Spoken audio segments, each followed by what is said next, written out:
Did you know that the benchmark price for townhouses in Calgary has virtually not changed in the past 7 months?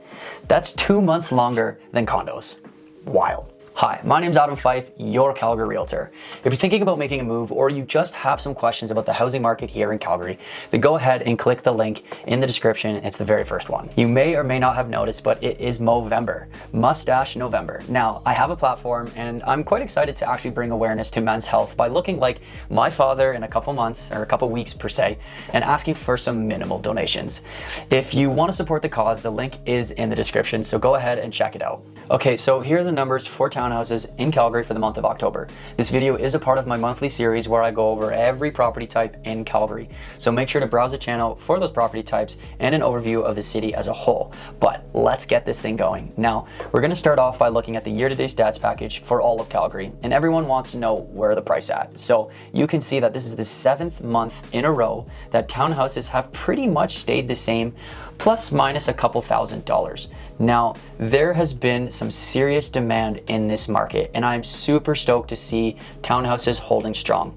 We are now at $361,000, down $2,500 from the highs that we saw in June, yet still up about $46,000 from last year's prices. Being down $2,500 from our summer highs is virtually nothing in the grand scheme of home ownership. Sales in this sector have completely slowed down across the city from the highs seen at March.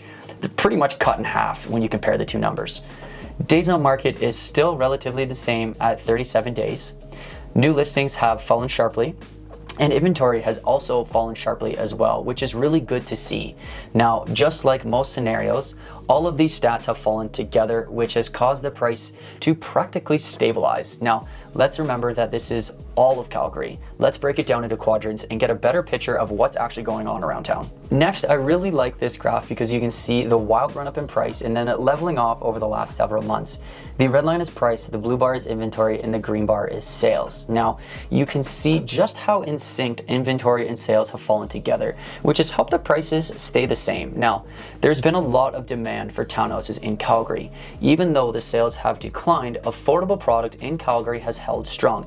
And I anticipate that affordable product will continue to hold strong right through the winter this year. Now, next year is going to be super interesting to watch for townhouses. I'm actually pretty excited to see just how the winter plays out in this sector. Like mentioned, there's a lot of demand for affordable product in Calgary, so yeah, it'll be cool to watch. Okay, so this chart here showcases the townhouse market in each quadrant of Calgary. Now, this will help us understand what's going on a more micro level. Now, you do need to break it down into your community of interest if you want to get that full picture.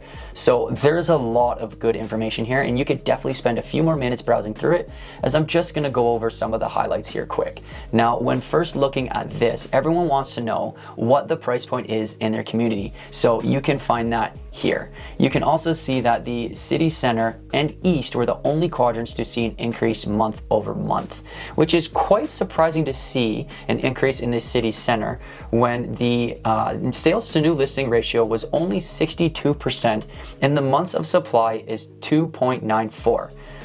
There must have been some bigger sales in the past month to really push that number up.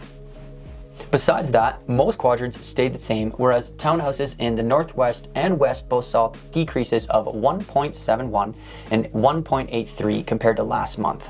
But when talking about supply and demand, most quadrants are under 1 month of supply, which is very much a seller's market. Even though prices are falling with higher interest rate hikes, affordable product in Calgary is doing very well, especially in the market while people are trying to lock in their interest rates before those major increases and before the Christmas holiday. Just take a peek at townhouses in northeast, northwest, and southeast.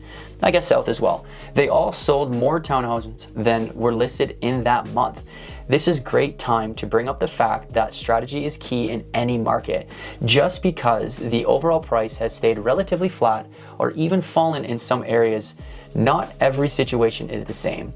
If you're looking to buy a townhouse in one of those quadrants that I just mentioned, then your negotiations would look a lot different than placing a potential offer in places like the city center, where the sales to new listing ratio was only 70% and the months of supply is close to 3. Moving along, let's look and see what price points are the most popular in Calgary.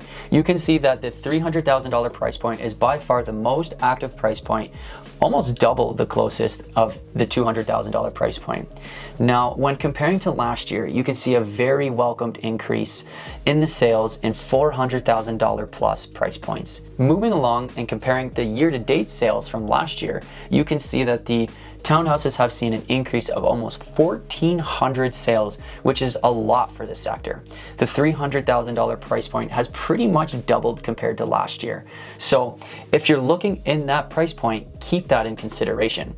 Now, kind of a cool one here, but there has been one $2 million plus sale this year, whereas last year there was 0. So when I saw that, I had to look up the listing because that's pretty wild that someone would purchase a $2.5 million townhouse, which was pretty much an apartment in my opinion, but we'll let that slide. It was an amazing 3,100 square foot unit.